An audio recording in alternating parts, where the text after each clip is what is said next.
And Allah says, for my prophets, there's no room for the fear of people, especially when it comes to legislation. Not only what I commanded you to do, also what I permitted you to do. Both. The things I made halal, you have to stand by them with your chest out. No consideration of people's feelings.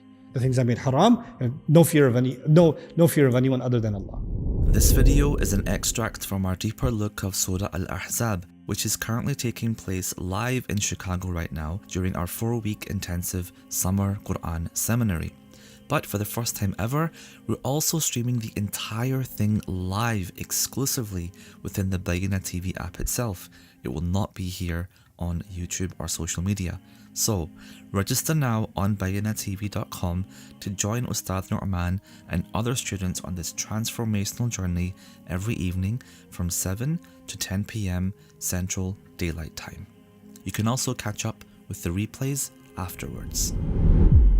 In the next ayah, الَّذِينَ يُبَلِّغُونَ رِسَالَاتِ اللَّهِ وَيَخْشَوْنَهُ وَلَا يَخْشَوْنَ أَحَدًا إِلَّا اللَّهِ وَكَفَى بِاللَّهِ حَسِيبًا. What a beautiful ayah, ayah 39.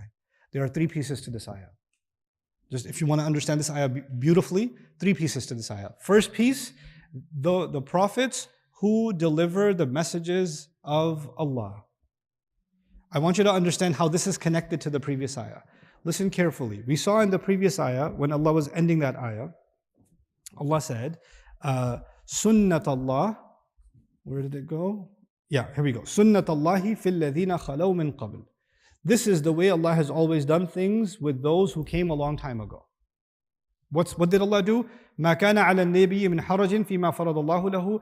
There's no haraj. Haraj means 3 things. Let me quiz you. What does haraj mean? 3 things. The last one was sinful. What was the first 2? Discomfort, difficulty, sin. There's no sin on the Prophet. The Prophet should feel no discomfort, and no one should make things difficult for him. No one should have a comment to make things difficult for him or his family.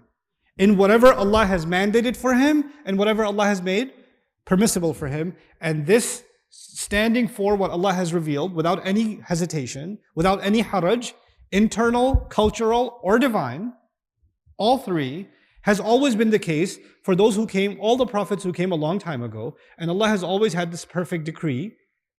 Who are those prophets? So I'm going to read it again. Sunnat Allahi fil ladhina yuballighuna risalatillahi wa yakhshawna. This is badal. This is the sunnah of Allah, of those who communicated the messages of Allah and feared Him and didn't fear anyone except Allah, and Allah is enough to take full account. In other words, الَّذِينَ خَلَوْا مِنْ قَبْلِ is now being replaced with الَّذِينَ يُبَلِّغُونَ رِسَالَاتِ اللَّهِ وَيَخْشَوْنَهُ وَلَا يَخْشَوْنَ أَحَدًا إِلَّا اللَّهِ وَكَفَى بِاللَّهِ حَسِيبًا. The ayat are stitched together. Okay. Now that you understand that. 3 components. The first component is they deliver Allah's revelations. They thoroughly deliver Allah's revelations. And tabligh is the act of making sure it's communicated clearly. That's why we get balagha from it. And the word balagha is actually, Allah says to Rasul sallallahu alaihi wasallam, قُلْ لَهُمْ فِي أَنفُسِهِمْ قَوْلًا بَلِيغًا. Say something to them that reaches deep inside their hearts. The science of balagha, it's called balagha because when you communicate in a way that penetrates the barriers of someone's psychological walls and their aggression towards you, and you're able to get to their heart and impact them with your speech. So you found a way to penetrate into their heart. Because getting to someone's ears is easy. Anybody can get to your ears. But you can listen to someone and be annoyed. How do you speak to someone and instead of them being annoyed with you, they're impacted by what you're saying in the way that you wanted them to be impacted? That's balagha. That's balagha. يُبَلِّغُونَ رِسَالَاتِ اللَّهِ. The messengers who have to communicate in a way that deeply reaches, these messages reach into the hearts. That's first component. And these messages are directly from Allah. By the way, the Prophet's words are a message. And a Prophet's actions also send a message, yes or no? Him getting married, for example, in this case, did it send a message? Him declaring Zayd not his son anymore, does that send a message? Yeah, that's also a risala. So there's a risala of the words. There's also a risala of, here, this sent a message. Sometimes actions speak louder than words, right? They're also risalat. So they do that clearly. And then the second component is, they fear Allah and don't fear anyone except Allah. They fear Him and don't fear anyone except Allah. By the way, if he said they fear him, that would have been good enough. But Allah said, no, no, no. They fear him and they don't fear anyone except he doubled it. يَخْشَوْنَهُ, good enough. وَلَا يَخْشَوْنَ إِلَّا اللَّهِ. Why? Because this is a story in which the messenger always feared Allah. But for a brief moment he considered, let me take the path of least resistance where people won't give me a hard time about this situation. And he had, even if it's 99 point endless nines, fear of Allah, there's a 0.0000001% fear of who? People. And Allah says, for my prophets, there's no room for the fear of people, especially when it comes to legislation. Not only what I commanded you to do, also what I permitted you to do. Both. The things I made halal, you have to stand by them with your chest out. No consideration of people's feelings. The things I made haram, no fear of anyone other than Allah. لا يخشون أحدا إلا الله. The way that it's hammered in. يخشونه is obvious. Then on top of that, لا يخشون أحدا إلا الله. And then Allah says, and Allah is enough to take full account. Now look at the beauty of this ayah. 3 components. First component, they deliver the message, which is the responsibility of prophets. We'll call the first component responsibility. The last component is Allah is enough to take account, which means the accountability with Allah. Accountability. And in the middle is the fear only of Allah. Look at how the middle piece is connected to the first piece and the last piece. In other words, you will fulfill this responsibility of delivering the message, and the way you'll truly be able to deliver this message is you purge yourself of any influence from people. You will only have the fear of Allah. That's the way in which you will. That answers the how will you deliver the message. You will deliver it in a way that has no contamination of any fear of people. That's the how. But then the why. Why will you deliver the message in this way? Because Allah is enough to. Allah will be holding you accountable. Allah is going to hold every action, every emotion will be held accountable. وَكَفَى بِاللَّهِ حَسِيبًا. Why Allah is enough to take account is actually the thing that you should truly fear in the end. Look at something else that's happening here. We saw in the previous ayah, وَكَانَ أَمْرُ اللَّهِ قَدْرًا مَقْدُورًا. Qadr means calculation. Qadr means measure. Now we see another word for measurement. What's the word for measurement here? Hasib. Why these 2 different words? What could we learn from that? That previous ayah was about Allah's rules. When will He deliver a rule? How many women can the Prophet marry? How many women can Muslims marry in general? Why is he marrying the Prophet ﷺ to this woman, and at what point and in what way? All of that is exactly calculated. Qadran maqdura. That's about the laws and legislations. فِيمَا فَرَضَ اللَّهُ لَهُ. Okay.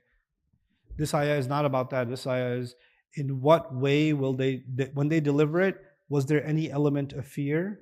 And was there any element of intimidation from people? Did that factor into what they were going to say at all? And Allah will keep exact calculation, not just of what they did, but what their hearts felt as they did it. وَكَفَى بِاللَّهِ حَسِيبًا. Like the hisab of Allah is not just on the actions, it's what's going on inside the hearts here. The khashya of Allah alone in the hearts. This is one of the most powerful messages for us, because the last of the messengers is Rasulullah ﷺ. So the job of delivering the message was passed on to the ummah. Right? The job that used to be done by individual messengers was then passed on to the last ummah, us. Right? So he was made shaheed over humanity, right? But we have made لِتَكُونُوا شُهَدَاءَ عَلَى النَّاسِ. Then he made us witness over humanity. So you know what? The way I talk about my book, this book Allah has given, the way I talk about the religion Allah has given, there's going to be a concern when I open my mouth. Hey, if I talk about this ayah, some people are going to be very upset. Maybe I shouldn't talk about this ayah. Maybe I should skip this part. Maybe I should talk about it and talk about A, B, and C, but the findings that I have, D, E, and F, they're going to go viral and everybody's going to have a problem with it. I should just shut up about it. Save myself the trouble. Don't get myself canceled. I can take the safe road And nobody will know. People don't know any better. So they're going to say, MashaAllah, what a good lecture. MashaAllah, what a good halaqah.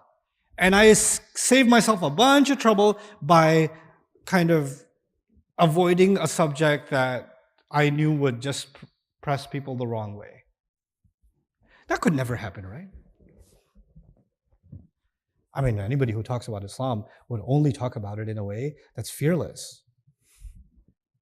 They get up on the minbar and they're going to give a khutbah, and if they have something to say, then they won't consider that the biggest donor of the masjid might get offended, or the sisters in the audience might get really angry, or the board might get really upset, or the youth might not like it, or the parents might not like it, or the elders might not like it, or there's a governor visiting the masjid.